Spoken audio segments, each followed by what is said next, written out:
The letter arrived on Kyung-Soo Han's desk at 2 in the morning, crumpled and stained with something that might have been tears. His lieutenant placed it carefully among the usual reports: debt collections, shipment manifests, surveillance photographs, as if a child's scrawled handwriting belonged there. "Boss, one of the guys found this at the restaurant. It was shoved under the door with the mail slot." Kyung-Soo's dark eyes, cold as Chicago's December wind, barely glanced at the red construction paper. "Why are you wasting my time with trash?" "Because it's addressed to Santa Claus. Care of this address. And sir," the lieutenant hesitated, "you should read what she's asking for." Against his better judgment, Kyung-Soo unfolded the letter. A child's careful printing filled the page, some letters backward, others smudged. "Dear Santa, my name is Makina, and I am 7. I don't want toys this year. Mommy works all the time and she cries when she thinks I'm asleep. We don't have food sometimes. Please send me a daddy. A nice one who won't leave. Love, Makina Jones." At the bottom, a small hand had drawn 2 stick figures, one tall, one tiny, holding hands under a crooked star. Something sharp and unfamiliar twisted in Kyung-Soo's chest. He crushed the feeling immediately, the way he'd been trained since childhood. Emotion was weakness. Weakness was death. But his hand wouldn't release the letter. The diner on South Ashland Avenue had seen better decades. Cracked vinyl booths, flickering fluorescent lights, and the perpetual smell of burnt coffee and grease. It was the kind of place where desperate people ate cheap meals and asked no questions, which made it perfect for certain types of business meetings. Kyung-Soo sat in the corner booth, his broad shoulders filling the space, black coat still dusted with snow. His lieutenant, Min-jae, sat across from him, wisely silent. The dragon tattoo on Kyung-Soo's neck, intricate scales and fierce eyes, was partially visible above his collar, a reminder of the power he wielded in Chicago's underworld. He'd told himself he came here for the monthly collection from the owner, who ran an illegal gambling operation in the basement. He'd told himself the letter meant nothing. He was lying to himself, and he knew it. "Order, honey?" The voice pulled his attention. The waitress stood beside the table, order pad in hand, exhaustion carved into every line of her face.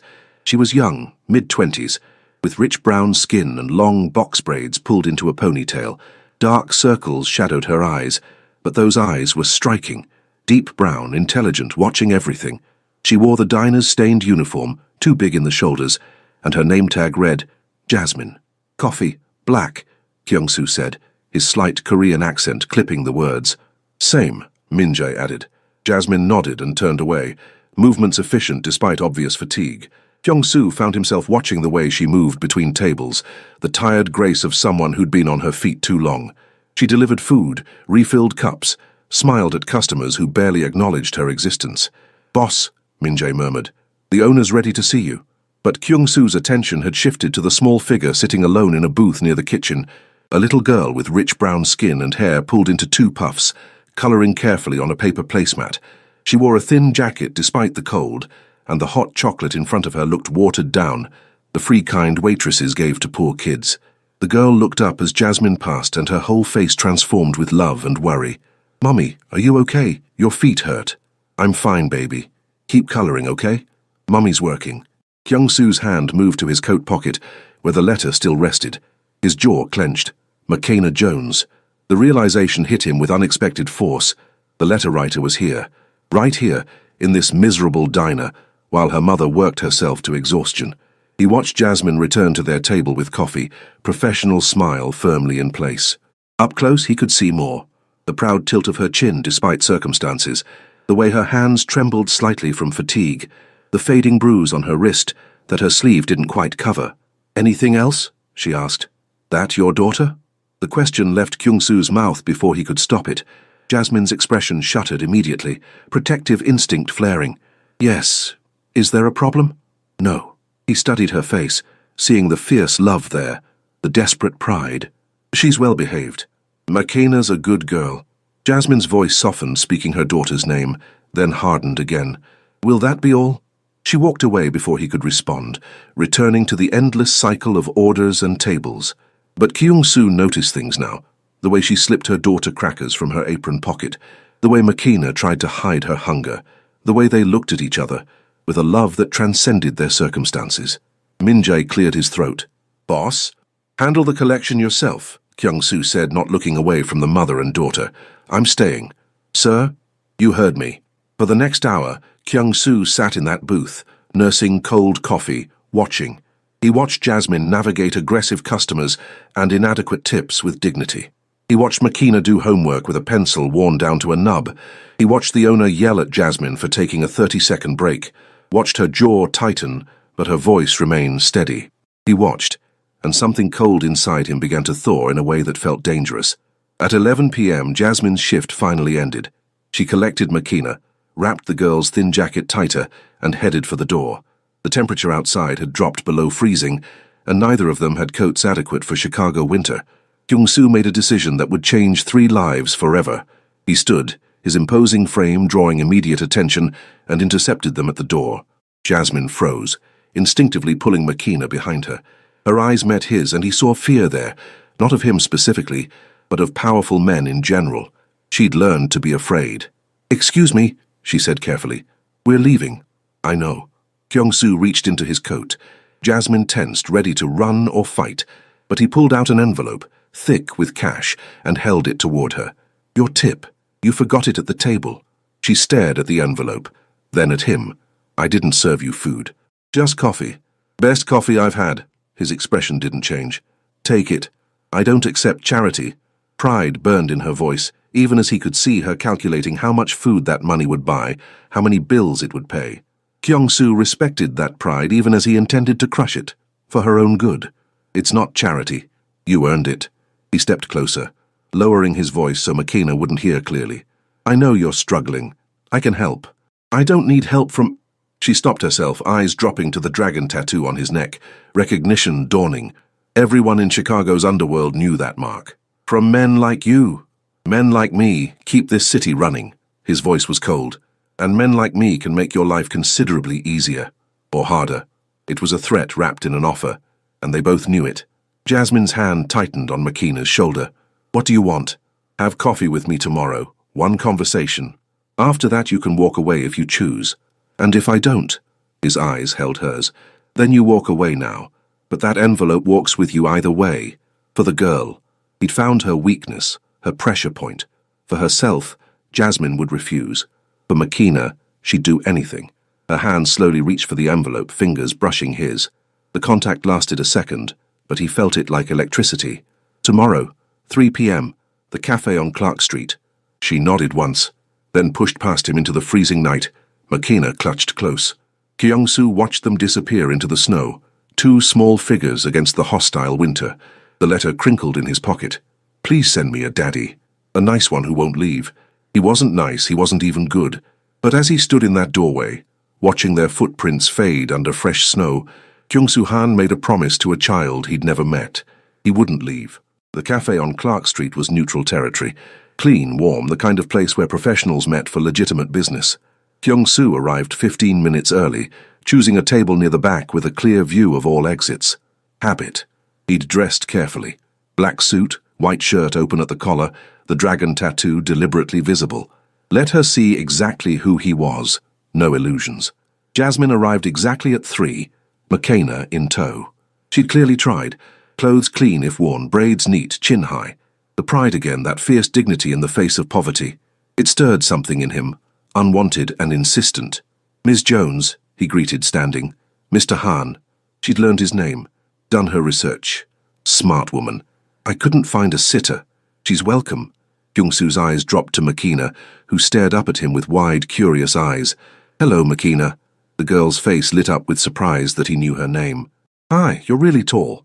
"Makina manners," Jasmine warned softly. "It's fine." The corner of Kyung-soo's mouth almost twitched. Almost. "I am tall. Would you like hot chocolate?" "Can I, Mommy?" Jasmine hesitated, clearly uncomfortable with accepting anything more from him, but Makina's hopeful expression won. "Yes, baby." Kyung-soo signaled the server, ordered hot chocolate for Makina and coffee for Jasmine without asking. The server recognized him. Everyone in this neighborhood knew who he was, and the order arrived within minutes, along with a plate of cookies he hadn't requested. Perks of owning half the block.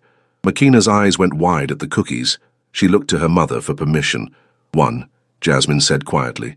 The girl took the smallest one, nibbling it slowly to make it last. Kyung-soo watched, that unfamiliar ache returning to his chest. He'd seen hunger before, had lived it himself as a child in Korea before his family escaped to America, before he built his empire. He recognized it in Makina's careful bites, her savoring of something simple. "You wanted to talk," Jasmine said, pulling his attention back, her hands wrapped around the coffee cup, absorbing warmth. "So talk. Direct." He appreciated that. "I have a job offer." Her eyebrows rose. "I'm a waitress, Mr. Han. I don't think I'm qualified for whatever you... I need someone to manage my household." He'd planned this carefully. "I have a property in Gold Coast, large. I'm rarely there, but when I am, I need meals prepared, space maintained, things organized. Regular hours, good pay, health insurance. Health insurance. He saw her flinch at that, saw the hunger for stability. "Why me? You're hardworking. Honest. You need the job." He paused. "And I trust you. You don't know me. I know enough." He'd had her investigated last night, but he didn't mention that. Single mother, father absent, medical bills from Makina's asthma, eviction notices piling up. Jasmine Jones was drowning, and she was too proud to scream for help. "I know you work 2 jobs and still can't pay rent. I know your daughter has medical needs. I know you're out of options." Her jaw clenched. "You investigated me." "Yes." At least he didn't lie. Jasmine looked away, blinking hard. He could see her pride warring with reality, could see the moment reality won. "What's the catch?" "No catch. You work. I pay you. Simple." Nothing simple with men like you. But her voice lacked conviction. She was already imagining it. Steady income, insurance for Makina, heat in winter, food always available. 1-month trial, Kyung-soo offered. "If you don't like it, you walk away. I'll give you a reference."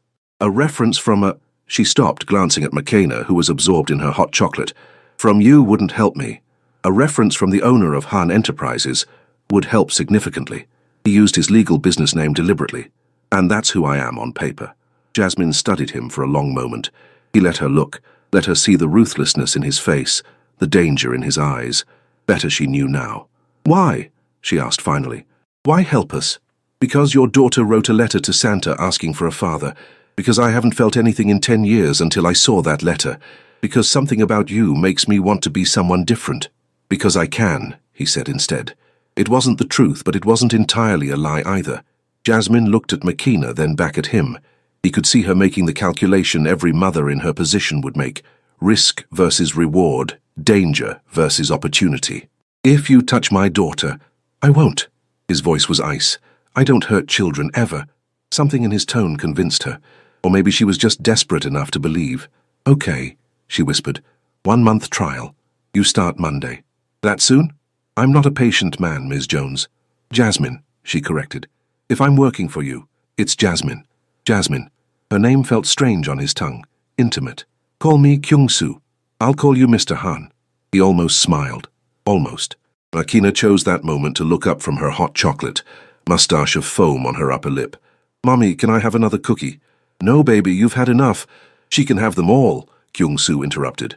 To the server, "Box up the cookies and add a selection of sandwiches." "Mr. Han, that's not..." "It's food, Jasmine, not charity." His eyes held hers. "Let me do this." She wanted to refuse.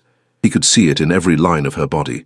But Makina was watching with hopeful eyes, and Jasmine loved her daughter more than she hated accepting help.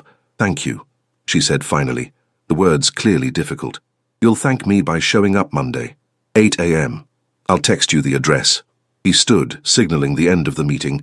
Jasmine gathered Makina, accepted the boxed food with visible reluctance. As they reached the door, Makina turned back. "Bye, Mr.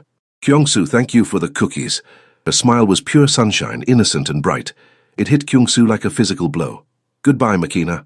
When they left, he sat back down, staring at his untouched coffee. Min-jae emerged from a nearby table where he'd been watching. "Boss, what are you doing?"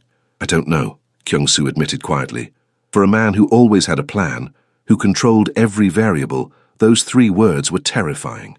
That night, alone in his penthouse, Kyung-soo took out the letter again, unfolded it carefully, studying the childish handwriting, the backward letters, the stick figures holding hands. "Please send me a daddy.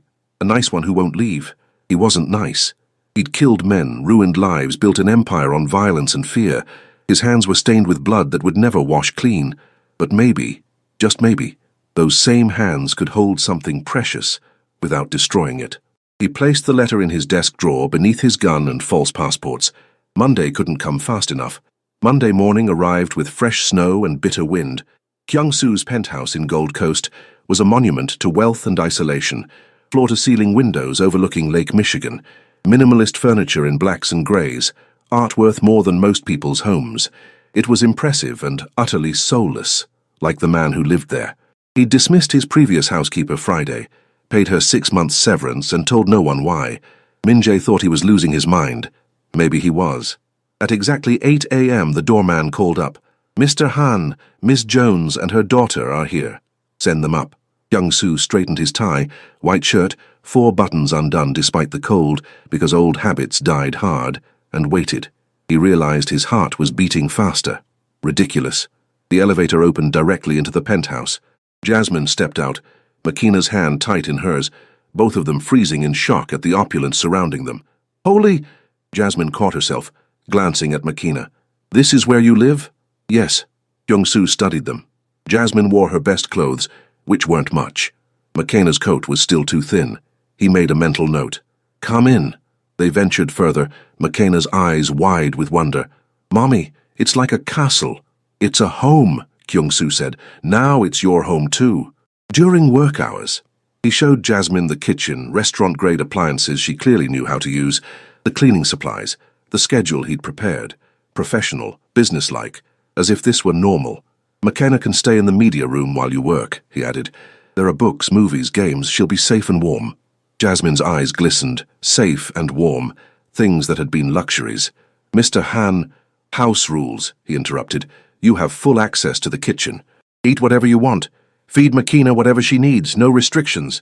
That's not— Rule 2, if she's sick, you stay home. Paid. Her health comes first."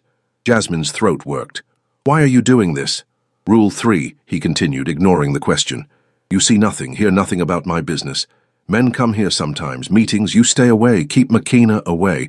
Understand?" Reality crashed back. Right, he was a criminal. This was dangerous. "I understand," she whispered. "Good. I'll be gone most of the day. Make yourself comfortable." He left before she could protest further, taking Min-jae and heading to his real office, the one where blood money was counted and territories negotiated. But all day, his mind wandered back to the penthouse, to Jasmine exploring the kitchen, Makina curled up in the media room. He'd given Min-jae strict instructions. Security watches them, but discreetly. No one approaches them. No one frightens them.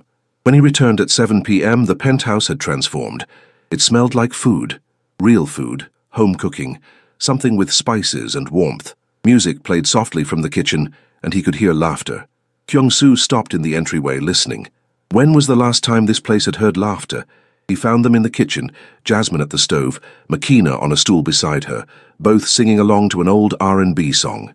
Jasmine's braids swung as she moved, grace in her tired body. Makina attempted to dance, giggling. They hadn't noticed him yet. He watched from the doorway, something warm and unfamiliar spreading through his chest. This was what the penthouse had been missing. Life. "You cook and provide entertainment?" he said finally. Both jumped. Jasmine spun, spatula raised like a weapon, then lowered it sheepishly. "Mr. Han, I didn't hear you come in." Clearly. He moved closer, drawn by the warmth.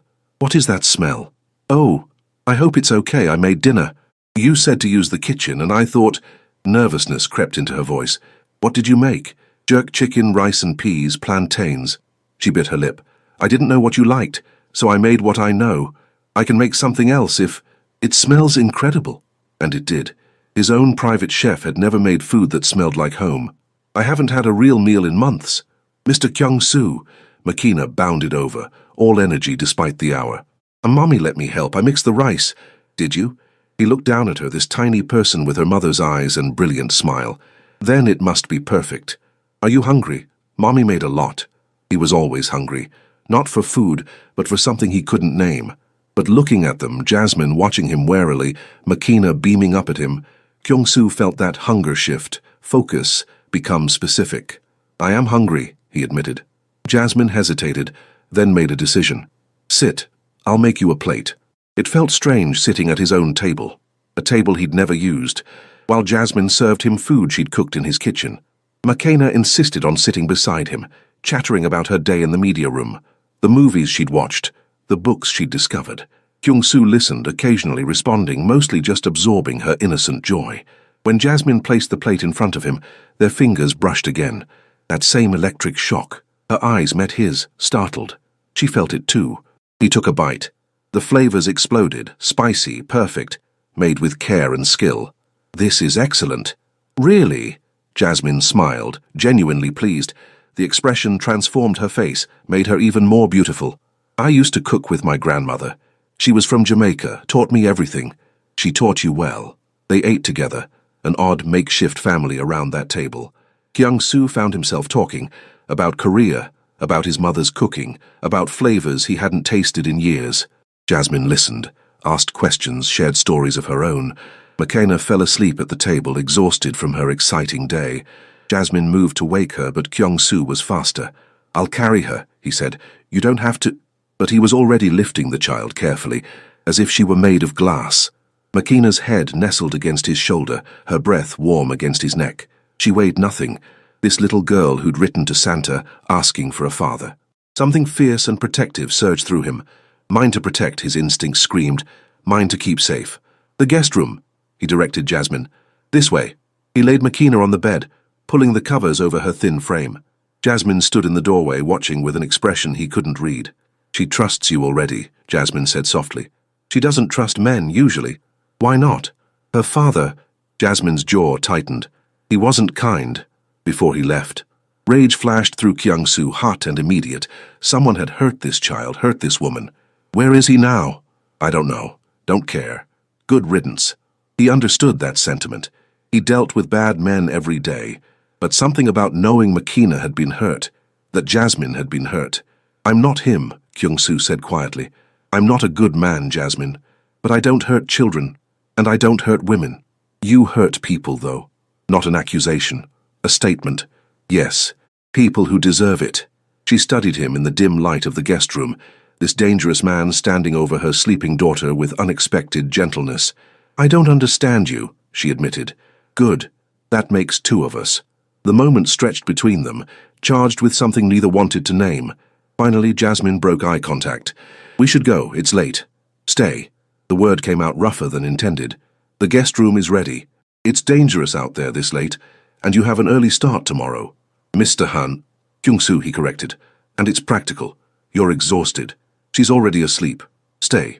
Jasmine wavered. Pride versus practicality. Suspicion versus hope. "Just tonight," she conceded. "Tomorrow we go back to our apartment." Of course. They both knew he was lying. And somewhere deep down, Jasmine knew it too. As she tucked McKenna in properly, Kyung-soo stood in the doorway, watching. This penthouse had never held anything innocent, anything pure. Now it held a sleeping child and her devoted mother. Now it held hope. When he finally retreated to his own room, Kyung-soo lay awake, staring at the ceiling. Down the hall, separated by walls and years of carefully constructed isolation, Jasmine and McKenna slept safe and warm. For the first time in a decade, Kyung-soo Han felt something besides cold calculation. He felt responsible. He felt protective. He felt dangerously close to feeling something more. 2 weeks passed in a rhythm that felt increasingly natural and increasingly dangerous. Jasmine arrived each morning at 8, though now she had keys, and transformed the penthouse into something livable. Food appeared regularly. Music filled the silence. McKenna's laughter echoed through rooms that had known only cold quiet. Kyung-soo found himself coming home earlier, found excuses to work from the penthouse, found reasons to share meals with them. It was the third Friday when everything shifted. He arrived home at 6 to find Jasmine on her hands and knees, scrubbing the floor with vicious intensity. No music played, no cooking smells filled the air, and McKenna was nowhere visible. "Where's McKenna?" he demanded, alarm spiking. Jasmine jumped, spinning to face him. Her eyes were red-rimmed, her cheeks wet with tears she'd been hiding. "Media room. Sleeping." "What happened?" "Nothing. I'm fine." But her voice cracked on the lie. Kyung-soo crossed the distance between them, crouching beside her. Up close, he could see she was trembling, could see the fear and fury in her eyes. His hand moved before he could think, tilting her chin up to force eye contact. What happened? The gentle touch, coupled with the commanding tone, broke something in her. The words spilled out in a rush. "The landlord came by my apartment today. Said I'm 3 months behind on rent, Which is a lie. I'm 2 months behind. Said I have 1 week to come up with everything or he's evicting us. But that's not even the worst part. Her breath hitched. He said there are other ways I could pay. He touched my... She couldn't finish, shame and rage coloring her face. The world went very quiet, very still. Kyung-soo's hand dropped from her chin, but his eyes never left hers. When he spoke, his voice was soft, deadly soft. His name. Mr. Han, it's fine, I'll figure something. His name. Jasmine recognized the danger in his tone, recognized that she'd just unleashed something terrible. Marcus Delaney. He owns half the buildings in Southside. Not for long. Kyung-soo stood, pulling out his phone. Min-jae. Boss. I need everything on Marcus Delaney, property owner, Southside. Everything. Where he lives, where he works, who he loves, what he fears. I want it in an hour. Consider it done. He ended the call and looked down at Jasmine, who was staring at him with wide eyes. You don't have to... He touched you. 3 words. Flat and final. He threatened you. He made you cry. Kyung-soo's jaw clenched, the dragon tattoo seeming to writhe with his anger. No one does that, not to you, not anymore. You'll hurt him. Not a question. Yes. I don't want you to... She stopped, because that was a lie. She did want him to. Wanted someone to protect her for once, to fight for her, to make the bad men go away. The realization shamed her. I don't want you to kill anyone because of me. I won't kill him. Kyung-soo's lips curved into something that wasn't quite a smile. Death is too easy. I'll destroy him properly, financially, socially, completely. By next week, Marcus Delaney will wish he'd never heard your name. Why? The question burst out of her. Why do you care? I'm just your housekeeper. This isn't your problem. You stopped being just my housekeeper the moment you walked through that door. He stepped closer, crowding into her space, making her tilt her head back to maintain eye contact. You and McKenna, you're under my protection now. That means something in my world. It means everything. I'm not yours to protect. Aren't you? His voice dropped lower, intimate. You sleep under my roof. You eat my food. You've made this place into a home. McKenna hugs me goodnight before she sleeps. You think I don't notice. You think I don't feel it. Feel what? That you're mine. The possessiveness in his voice should have frightened her. Instead, it sent heat coursing through her body. Both of you. Mine to protect, mine to provide for, mine to... He stopped himself, jaw clenching. Yours to what? Jasmine whispered, trapped between him and the wall, trapped by the intensity in his eyes. Mine to want, he admitted roughly. I want you, Jasmine. I've wanted you since that first night at the diner, and it's getting harder to pretend I don't. Her breath caught. Kyung-soo, tell me you don't feel it. Tell me when our hands touch you don't feel electricity. Tell me you don't watch me when you think I'm not looking. Tell me you don't imagine... He stopped, breathing hard. Tell me I'm alone in this. She should say yes. Should maintain the professional distance. Should protect herself and Makina from this dangerous man and his dangerous world. Should run. But Jasmine had been running her whole life, and she was so tired of being alone. You're not alone, she breathed. The confession hung between them, changing everything. Kyung-soo's hand came up, hovering near her face, asking permission. When she didn't pull away, his fingers traced her jaw, her cheek, gentle despite their capacity for violence. I'm not a good man, he said quietly. I can't offer you normal, I can't promise safety from my world, but I can promise this. No one will hurt you again. No one will threaten Makina. You'll never go hungry, never be cold, never cry alone. I'll protect you with everything I have. That's not love, she whispered. That's possession.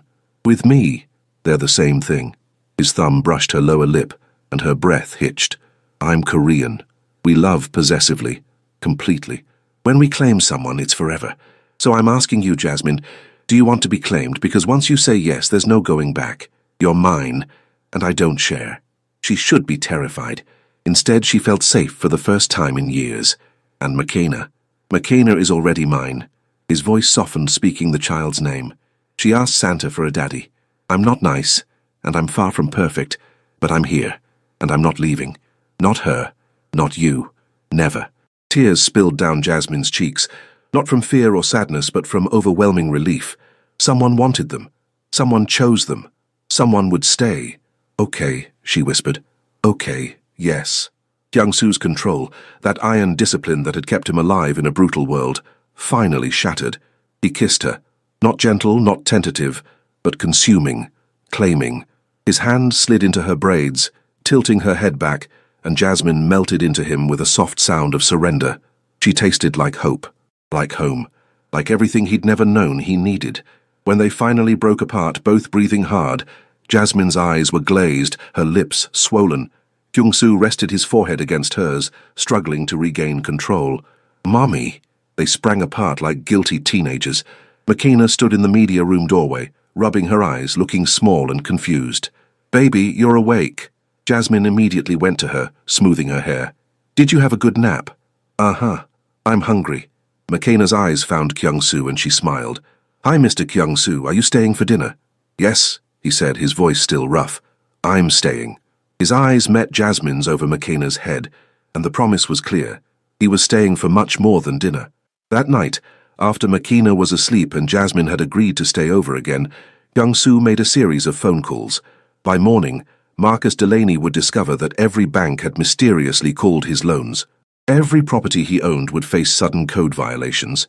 Every connection he'd cultivated would turn their backs. By next week, he'd be ruined. And Kyung-soo felt no guilt whatsoever. 3 days before Christmas, Chicago was buried under fresh snow. The penthouse glowed with decorations Jasmine and Makina had insisted on. A tree, lights, stockings hung with care. Kyung-soo had allowed it all, even helped string lights, while Makina directed him with the authority of a tiny general. His home had never looked like this. His life had never felt like this. Marcus Delaney was bankrupted and fleeing the state.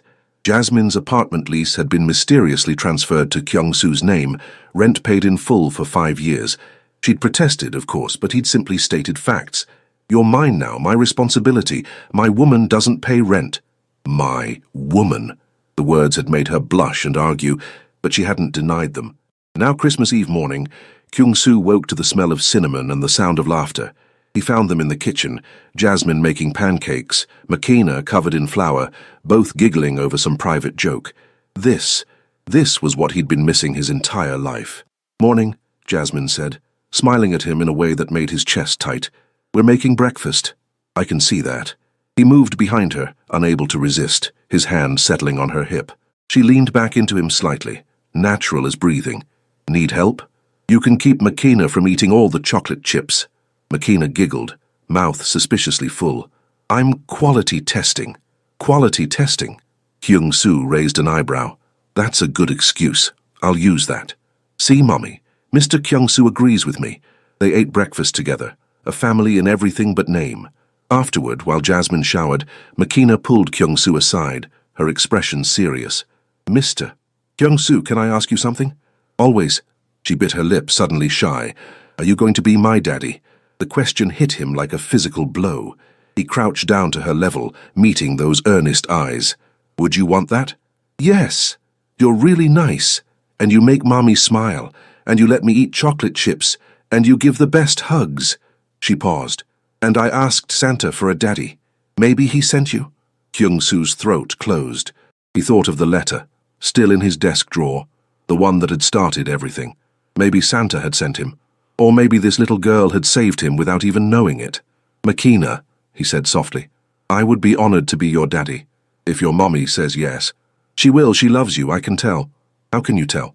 "She looks at you the way Princess Tiana looks at Prince Naveen. In the movie, all soft and happy, out of the mouths of babes." Kyung-soo smiled, a real smile, the kind he'd forgotten he could make. "Then I guess I should ask her properly." "With a ring. Mommy likes sparkly things." "I'll remember that." That evening, after Makina was asleep, Kyung-soo found Jasmine on the balcony, watching the snow fall over Lake Michigan. He wrapped his coat around her shoulders, pulling her back against his chest. "You'll freeze out here," he murmured. "It's beautiful, though. I never had a view like this before. Get used to it. This is your home now." She turned in his arms, looking up at him. "Kyung-soo, we need to talk about this, about us. This is happening so fast." "Too fast? Maybe? I don't know." She bit her lip. "I have a daughter. I can't just jump into something without thinking." "I'm not asking you to jump." He cupped her face in his hands. "I'm asking you to stay, permanently, you and Makina. Move in, not as my housekeeper, as my family. Your family. I want to wake up to your face every morning. I want to come home to Makina's laughter. I want to teach her Korean and take her to museums and help with homework. I want to watch you cook and argue with you about music and kiss you whenever I want without worrying about timing. He paused. I want to marry you, Jasmine. Her breath caught. You can't possibly. We've known each other 3 weeks. I knew the first night. His thumb brushed her cheek. When I saw you protecting Makina, working yourself to exhaustion, refusing to break. When I read her letter asking for a father and realized you'd raised a child so full of hope despite having nothing, I knew. Knew what? That I'd found what I'd been looking for my entire life. I just hadn't known I was looking. Tears spilled down her cheeks. I'm scared. Your world is dangerous. What if something happens to you? What if Makina gets hurt? I've already tripled security. No one touches what's mine, and I'm planning to step back from the more dangerous operations. Let my lieutenants handle it. I have something worth living for now. Me? She whispered. You, Makina. This life we're building. He kissed her forehead, her cheeks, her lips. Say yes, Jasmine. Let me be yours. Let me be hers. Let us be a family. She was crying fully now, but smiling through the tears. You really want this? All of it? The domestic life, the daughter, the responsibilities? I want it all. I want everything with you. Then yes, she laughed, the sound pure joy. Yes, Kyung-soo-han, I'll marry you. We'll be your family. He kissed her then, deep and claiming, pouring every ounce of emotion he'd suppressed for years into that kiss. When they finally broke apart, both were breathless. I don't have a ring yet, he admitted. I was planning to take you shopping. I don't need a ring right now, I just need you. They stood on that balcony, wrapped in each other, watching snow fall over their city. Inside, Makina slept safe and warm, dreaming of Christmas morning. Neither of them noticed the small figure watching from the doorway, grinning with satisfaction. Santa had definitely delivered. Christmas Day, 1 year later. The penthouse overflowed with noise and laughter and love. Kyung-soo's mother, who'd flown in from Korea, bickered good-naturedly with Jasmine about the proper way to make kimchi. Makina, now 8 and thriving, showed Min-jae her new taekwondo moves with fierce concentration. Kyung-soo stood apart for a moment, just watching. His wife, caught his eye and smiled, that same soft expression Makina had identified a year ago. His daughter, legally adopted 6 months ago, ran to him with a shriek of delight. Daddy, Daddy, watch this. Daddy. He'd never get tired of hearing that word. Show me, he said, crouching down. She demonstrated her kick, nearly toppling over, but he caught her easily. She giggled, throwing her arms around his neck. I love you, Daddy. I love you too, Egi. Egi. Baby. She was learning Korean, picking it up faster than anyone expected. Later, when guests had left and Makina was finally in bed, Kyung-soo found Jasmine in the nursery they'd recently finished. She stood by the crib, one hand on her growing belly, tears on her cheeks. Hey, he said softly, wrapping his arms around her from behind. What's wrong? Nothing's wrong. Everything's perfect. She turned in his embrace. I was just thinking about last year, about how desperate I was, how scared, how I thought we'd never escape that life. You escaped. You both did. No. She shook her head. We were saved. By a man who read a little girl's letter to Santa and decided to become the father she asked for. Kyung-soo thought about that letter, now framed and hanging in his office, a reminder of what really mattered. She saved me first. Both of you did.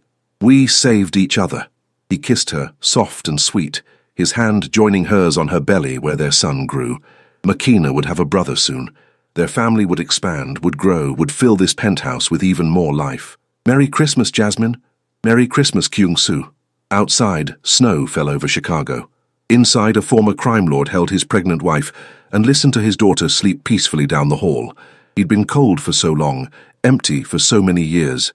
Now he was warm. Now he was full. Now he was home.